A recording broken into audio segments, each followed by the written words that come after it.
આજે પણ જ્યારે પરેશભાઈ આવ્યા ત્યારે આપણા યજમાન પરિવારમાંથી અને આ ગામના ભાવિકજનોમાંથી ઘણાએ એવું કીધું કે પરેશભાઈ ઘણા દિવસે પધાર્યા, બહુ સારું. તો યજમાન પરિવારને એક પ્રાર્થના કે આપણે પરેશભાઈનું સ્વાગત સન્માન સાલથી કરશું અને પરિવારમાંથી જે કોઈ સ્વાગત સન્માન કરવા માટે અહીં પધારે તો પરેશભાઈનું સ્વાગત સન્માન કરી આપણે આ કથાનો શુભ આરંભ કરશું અને ત્યારબાદ સમયને અનુરૂપ એ કથાને આપણે આગળ લઈ જશું અને વચ્ચે આપણે પરેશભાઈની વાણીનો પણ લાભ લેવાનો છે, પરેશભાઈના આશીર્વાદ પણ લેવાના છે. સાધુ સંતો બ્રાહ્મણો જ્યારે જ્યારે આવા યજ્ઞની અંદર પધારે ત્યારે આપણો યજ્ઞ સફળ બને છે, યજ્ઞ સુયજ્ઞ બને છે. તો આપશ્રીની અનુકૂળતા પ્રમાણે જે કોઈ વ્યક્તિ પરિવારમાંથી અહીં સન્માન કરવા આવે તેઓ એ પરેશભાઈનું સન્માન કરે.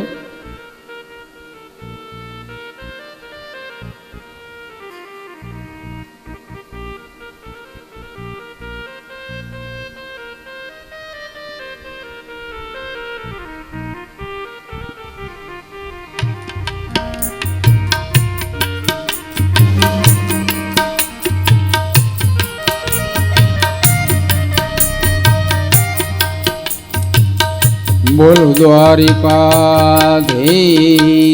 કી જય.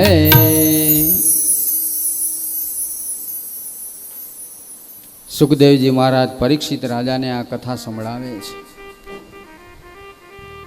પરેશભાઈ એક અખંડ જ્યોત ઉપાડી છે. પટેલ સમાજમાં ચૌધરી અટક આવે, ચૌધરી અમારી બાજુ વાગડમાં વોંધમાં. એ ચૌધરી પરિવારના માતાજીની પરેશભાઈ પૂજા કરે છે.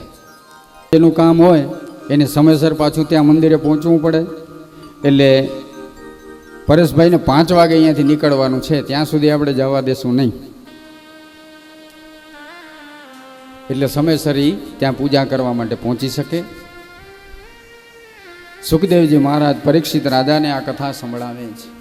રાજન, ભગવાન કૃષ્ણચંદ્ર પરમાત્માએ રૂક્ષ્મણી દેવીની પ્રાર્થના સાંભળી અને રૂક્ષ્મણી દેવીનું હરણ કરી અને એમની સાથે એ લગ્ન વિવાહ કર્યા છે.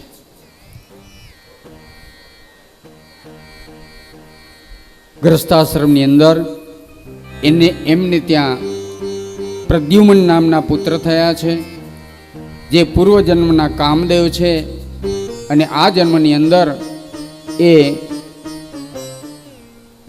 ફરી પાછા રતિ સાથે જેનો મેળાપ થયો. અત્યારે ભગવાનની અષ્ટપટરાણીની કથા ચાલે છે. ત્યાર પછી ભગવાનના બીજા લગ્ન સત્યભામા સાથે થયા. સત્રાજીત યાદવ, જે મણીની કથા ભાગવતમાં આવે, મણીનું આડ ભગવાન ઉપર આવ્યું અને પછી સત્રાજીતને પસ્તાવો થયો. એ પસ્તાવાના પ્રાયશ્ચિત રૂપે પોતાની દીકરી સત્યભામા ભગવાન સાથે પરણાવી છે અને ભગવાન સાથે સંબંધ અખંડ રાખ્યો છે. ત્યાર પછી ભગવાનના લગ્ન સૂર્યપુત્રી કાલિંદી સાથે થયા. પછી ભગવાનના લગ્ન મિત્રવૃંદા સાથે થયા. ત્યાર પછી ભગવાનના 6થા લગ્ન નગ્નજીત રાજાની પુત્રી સત્યા સાથે થયા. ભગવાનના 7મો વિવાહ સ્રવકીર્તિની પુત્રી ભદ્રા સાથે થયા. 8મા લગ્ન મદ્રસેનના રાજા બૃહસ્સેનની પુત્રી લક્ષ્મણા સાથે થયા છે. આ ભગવાનની અષ્ટપટરાણીઓ કહેવાય છે. ત્યાર પછી નરકાસુરે કેદ કરેલી 16,100 કન્યાને ભગવાને મુક્ત કરાવી, એના ઉપર કૃપા કરી. એ કન્યાઓને કહ્યું કે હવે તમે તમારા પ્રદેશમાં જાઓ. ત્યારે કન્યાઓએ કહ્યું કે હવે અમે અમારા પ્રદેશમાં જશું નહીં, પરમાત્મા તમારા દર્શન થયા, હવે અમે તમારી સેવામાં રહેશું. એટલે ભગવાને એમનો સ્વીકાર કર્યો 16,100 કન્યા અને ભગવાનની અષ્ટપટરાણી, એટલે ભગવાનના 16,108 ધર્મપત્નીઓ છે. 16,108. આનો આધ્યાત્મિક અર્થ એવો થાય કે આ બધી વેદની રૂચાઓ છે.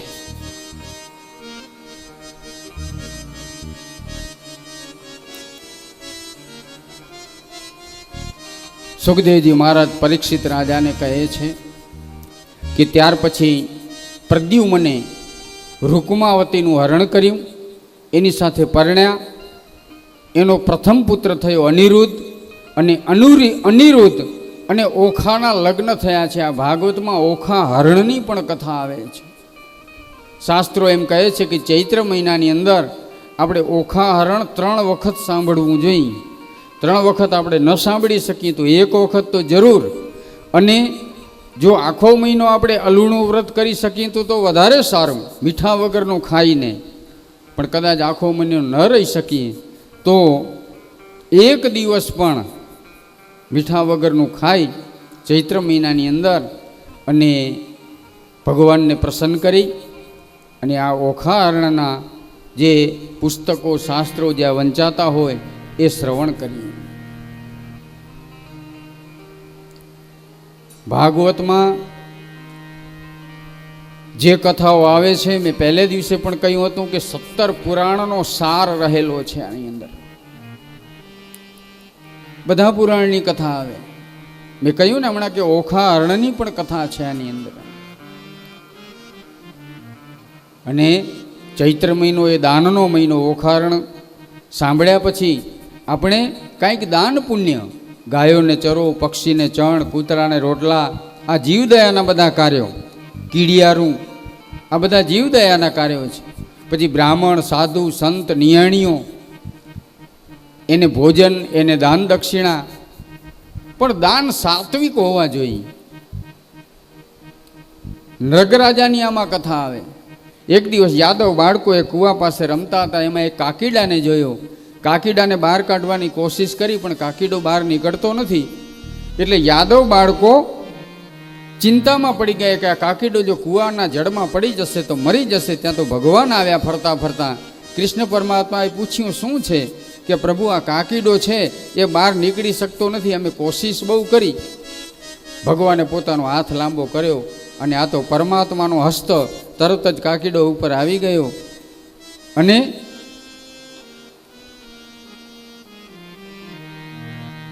સુદર્શન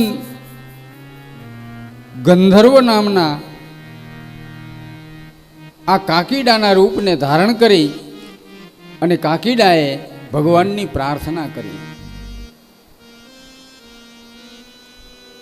ભગવાને એને પૂછ્યું કે તમને કાકીડાની યોની કેમ પ્રાપ્ત થઈ?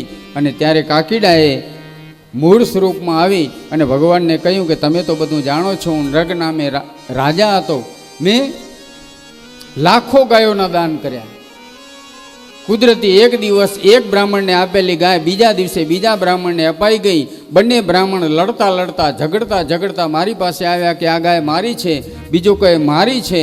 મેં કહ્યું કે જે આ ગાયને છોડી દેશે એને હું 1,00,000 ગાયો આપીશ. બંને બ્રાહ્મણો માનતા નથી, ત્યાંથી ક્રોધ કરી અને ચાલ્યા ગયા છે. બ્રાહ્મણનો આત્મા દુભાણો, એનું મને પાપ લાગ્યું. પછી મારું મૃત્યુ આવ્યું. ધર્મરાજાએ મને પૂછ્યું કે તમે પુણ્ય તો એટલું બધું કર્યું છે કે જેનો કોઈ છેડો દેખાતો નથી, અંત દેખાતો નથી, પણ તમારા હાથે એક પાપ પણ થઈ ગયું છે. તમે બ્રાહ્મણનો આત્મા દુભાવ્યો છે, બ્રાહ્મણને દુઃખ આપ્યું છે. તો તમે પહેલાં પાપ ભોગવશો કે પુણ્ય ભોગવશો? મેં કહ્યું કે મહારાજ પહેલાં હું પાપ ભોગવીશ. એટલે મને કાકીડાની યોની પ્રાપ્ત થઈ. શાસ્ત્રો એમ કહે છે કે બ્રાહ્મણનું થોડું ઘણું પણ દ્રવ્ય, થોડું ઘણું પણ ધન જો આપણા ઘરમાં આવી જાય તો આપણને બહુ દોષ લાગે છે.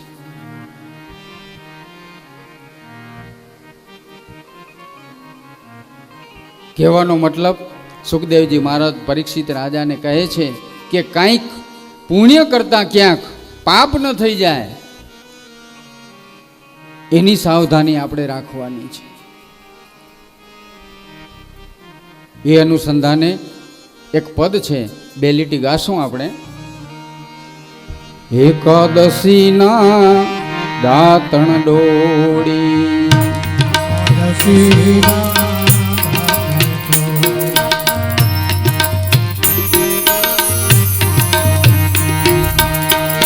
એકાદશીના દાતણ ડોળી,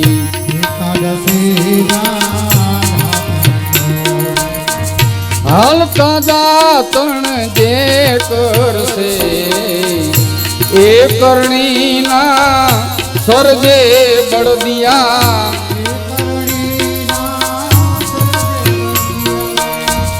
ખેતર માટી એઠણ છે એકાદશીના દાતણ ડોળી.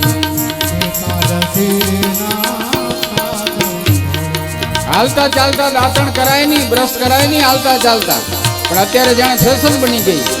હાલતા ચાલતા બ્રશ કરે, હાથમાં છાપવું હોય, હવે છાપા નીકળી ગયા, હવે મોબાઈલ હોય હાથમાં. સૂરજ સામે ફૂલાડે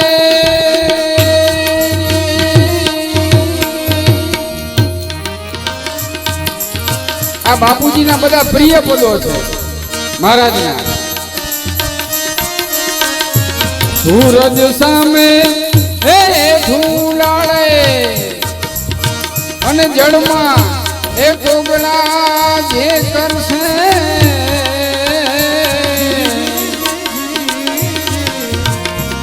એ કરણીના એ સરજે ઓળા, એ કરણીના એ સરજે ઓળા, એ પખાલ પાણી એ ભરશે એકાદશીના. આપણે બાર એઠવાડ નાખવા નીકળીએ ને, હવે તો બધું વ્યવસ્થા છે બધી, એના માટે પાત્રો મૂકવામાં આવે છે શેરીએ શેરીએ. નહીતર અમુક બહેનો જે પાત્રમાં એઠવાડ હોય ને આમ ઉડાડી મૂકે, પૂર્વ દિશામાં સૂરજ સામે હેઠ ન ઉડાડે. એટલે કહેવાનું તાત્પર્ય કે ક્યાંક પુણ્ય કરતા પાપ ન થઈ જાય એનું આપણે ધ્યાન રાખવાનું છે.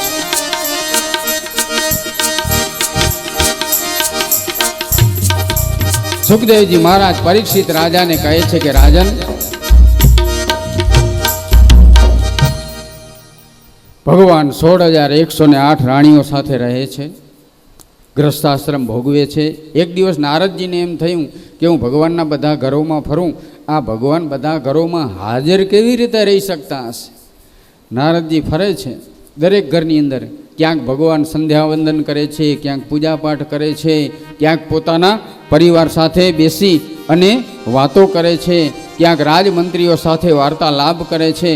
નારદજી તો ફરતા ફરતા ફરતા સાંજ પડીને ઢગલો બનીને થાકી ગયા. નારદજી આજ હોશિયારીથી જોવા માટે નીકળ્યા હતા કે જે ઘરમાં ભગવાન નહીં હોય ને એ ઘરમાં હું ઝઘડો કરાવીશ. એ રાણીને હું કહીશ કે આ બીજા રાણી ભગવાનને વાલા છે, તમારા ઘરે તો ભગવાન આવતાય નથી. પણ ભગવાન દરેક ઘરની અંદર ભગવાનના નારદજીને દર્શન થયા. એટલે કહેવાનો મતલબ કે ભગવાન પાસે હોશિયારી ન ચાલે. આપણે જો હોશિયારીથી પરમાત્માને મેળવવાનો પ્રયત્ન કરીએ ને તો ભગવાન પાસે હોશિયારી ચાલે નહીં. પરમાત્મા તો પ્રેમ, શ્રદ્ધા અને ભાવથી મળે. એક ભિખારી બજારમાં ચાલ્યો જતો હતો, ભગવાનને પ્રાર્થના કરી કે ભગવાન આજે ભૂખ્યો છું, જો કૃપા કર 10 રૂપિયાનો સિક્કો તું આપ તો કંઈક લઈને ખાઉં, એમાંથી 1 રૂપિયો તારા મંદિરે ચડાવીશ. જ્યાં ભગવાનને કીધું ત્યાં તો ખનન કરતો સિક્કો એના પગ પાસે જ પડ્યો. ભિખારીએ સિક્કો ઉપાડ્યો, ભગવાનને પ્રાર્થના કરી તું કેવો દયાળુ, મેં માગ્યું ને તે આપી દીધું. પણ ભગવાન તારે ખજાને ક્યાં ખોટ છે? હવે કદાચ 1 રૂપિયો ચડાવ્યો તો શું અને ન ચડાવ્યો તો શું, તને ક્યાં કાંઈ ખોટ પડવાની છે? ભિખારીની દાનત